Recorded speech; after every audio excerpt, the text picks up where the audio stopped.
success, but my family will. Hey. Y'all don't understand me still. I never enjoyed my success, but my family will. Hey. That's what's up with E. It's California's dreaming state lettuce, celery, peppers, oranges, apples, all of this produce that all of these farmers used to grow have been taken away, and now we're going to just grow cannabis, right? I can't just say trees, purely, right? Cannabis, right? So, as an African American person, I got vegetables in the back. I'm thinking, man, why don't you guys just start farm? Produce farm. Right. So what does a produce farm do? First, you give your community the chance and the opportunity to eat healthier and to help themselves in the long run. You give your community a chance to have jobs at the farm. Mm-hmm. You give your community a chance to learn about the agriculture and about how the farming and the business and how everything goes. So then you give them another way. Like, instead of going to work at Safeway, I got, I don't know, 2,000 square foot yard space where I could have a microgreens farm in my backyard and sell it to these neighboring businesses. You bring up a good point, man. Working in Bayview for over 12 years, we call that, folks that work there, we call that the food desert. And we say that because of the lack thereof fresh produce for families, family access. And we know that was intentional. The nearest grocery store is the Foods Co., located in the Bayview, which we also know is one of the worst Foods Co. in the entire city, which is set up by design. We did a test. Took our students down there to look at the expiration dates and quality of the meats, the food, and it's absolutely horrible. I recommend you do the same. So with that being the food desert, essentially, we know that we need to do better. San Francisco needs to do better as far as getting fresh produce to our youth, particularly black youth in Bayview Hunters Point. So you drive up Hunters Point, right? You drive up Oakdale, Palouse, Parkwood, and then you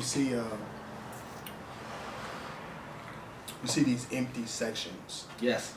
Especially if you hit the back by the warehouses, right? Yes. You see all these empty sections. A raised bed, 4x4 raised bed, costs under $20 to make, but you could grow tomatoes. You could grow enough tomatoes for at least 5 families per season in one 4x4 raised bed. Okay. So just imagine if you have 30 of those raised beds, how much vegetables you could grow. Right. Right. And then you have a program where the kids in the community come and take part. So they're more interested in eating it because they help grow it. Right. So now you give them this sense of, man, I feel good because I did this and this and that. So at a time when they get older, I mean, we used to do this when we were kids. I've been doing this since I was a kid. You know what I mean? Now, Mom, let's just make a garden in the backyard, and then we don't have to spend as much money at Safeway. And what you're talking about is getting these kids exposed. Something that changed my entire life from a child, going to being exposed to eating different types of food, types of vegetables, and how to make things that are very flavorful. Because I know a lot of folks say, these veggies, they don't got no flavor in them. That's not the case. Man, when you grow those joints outside, your backyard, saute them, of course. Man, they taste real nice, like, right, man, real nice, like, and are fantastic for you in the long run, man. So I do. There's grapes back there. It's a banana tree, plum, peach, apple, orange, lime. There's a lemon. No, there's not a lime. There's a lemon, and there's like this mangy lemon, like tangerine joint, right? And then there's there's some loquats, emoji berries, I think that's what they're called. You know, some tomatoes, some kale, some peppers. I usually do like broccoli, tomato, some potatoes. So I usually have enough stuff at any time so we could go in the backyard and we could get a full meal as a family. You know, and then we could do that several times a week. Like, I know, man, like sometimes we don't even go to Safeway. The spaghetti, sometimes it's all tomatoes from the backyard. And then people don't understand the benefit in that. Like, there's no pesticides being sprayed on them. They're right, man, they come off the vine right to the kitchen. Right. Like, you can't get no fresher than that. So I think all of this ties in together. If we have this in our communities, and even in Latin communities, if we have the community farm, those kids got another place to go. Like, you know, it's not always about sweating. It's not always about sports. Like, we more than that. That's what people don't see. You just don't want us to be more than that. Right. But we're far more than that. And that was like one of the most hurtful things to see, was that the most contribution to today's society from African American people was sweat. When African American women have the highest college graduate rate in the country for years. For years. As a people that don't have a home to go to, that don't know where we come from, that don't know what we mix with, a very young, I would say, race in society. Like, dude, we're young, dude. And you touched on just a huge part as far as the potential. And just when you see somebody tall, especially a black male, he don't got to be a basketball player. A doctor, lawyer, engineer, coding, software designer, computer sciences. Or if he look like me, he's not always a criminal. Precisely. Like, come on, man. Like, that's not what it's about. We just look like this. You know, we go all shapes, sizes, horizons. You know. That we look like this and we talk like this because we grew up like this. But that's not to say that this is who we are. Like, there's much more. It's that. You got a clothing line, Rose? Yeah, Portola District, which is one of my many kind of things beyond working in the community.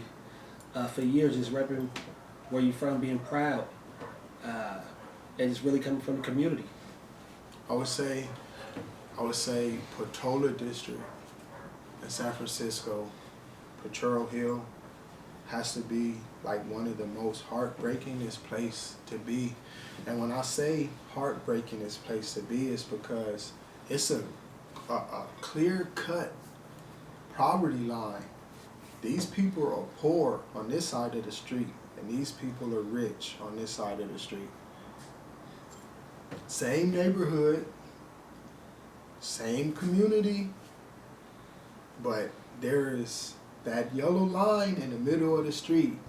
This is poor, this is rich. How do $1 million homes sit right across the street from housing projects? Only in the city. Only in the city. And you touched on just even a school district. Even it goes further than it being houses being redlined, essentially. Schools, as much as people want to celebrate the city now, which we know is only 2% African American, less than that. That's because they bought all the houses and they told us to. Right. They didn't tell us to kick rocks. They said, here's some money. You've been broke all your life. Take some of this money to make your life better. Yep. I would say that's exactly what was told to people when they were homes for cash. You remember all those signs? A lot of our families, particularly in the West Point neighborhood, in the Bayview Hunters Point, Middle Point Road. Oh yeah. Those families, when the renovations for the new condos, the luxury apartments, the Lennard Shipyard in the back, $1 million homes, $1 million views, folks had the opportunity to take a cash settlement or convert your Section 8 into that. or move. So folks echoing what you said, they took the money. You in these Antiochs, you in Stockton, you in Sacramento, with a nice house, but you've been pushed out, and there's very few far in between if you plan on returning. So, You know? so Section 8, here I got some chapstick. Sponsored by Chapstick. Right? So Section 8, right? So I would say Section 8 is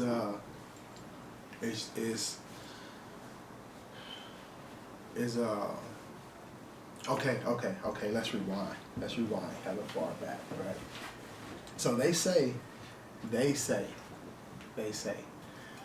what happened was African American men get taken out of the home.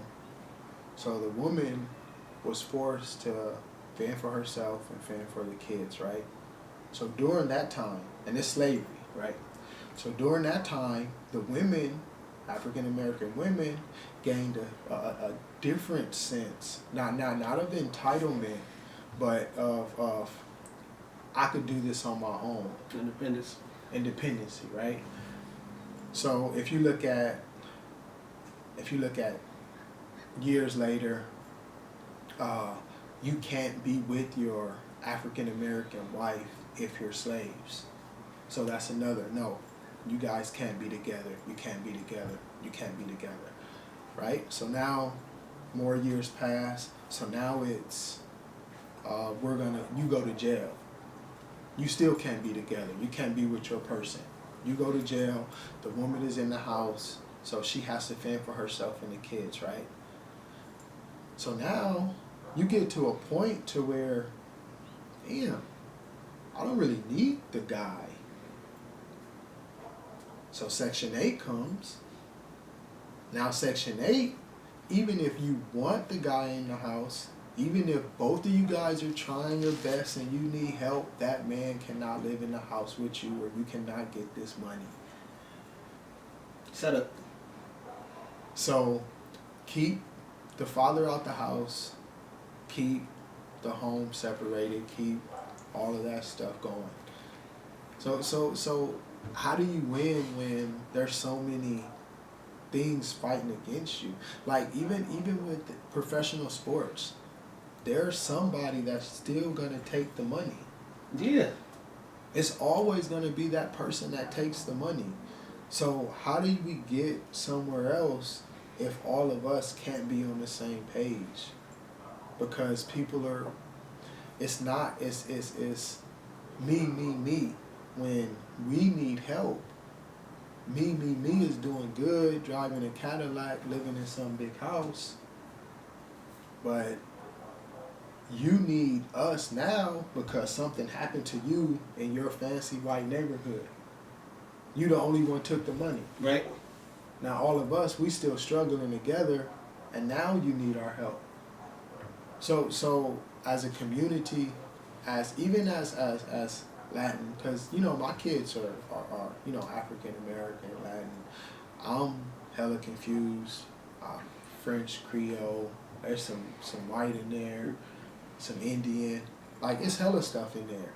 So me like looking at other ethnicities, because it's not a race to me. Like we not racist. If we was a race, we all in competition with each other. Like if your race is Latin, then my race is black, then we racing each other to get somewhere. And that's not cool. We all ethnicity. We're ethnic group of people. Like we all got heritage. Right. Even if our heritage has been stripped or it isn't as full as someone else, like we all are ethnicity. We're not a race. Like race ain't cool. Like race brings racism. That's what that is. If we could get past walking past somebody and saying those blank, whatever race, whatever ethnicity the other person is, once we learn to get past that and just start seeing people as persons, then things would be a lot easier.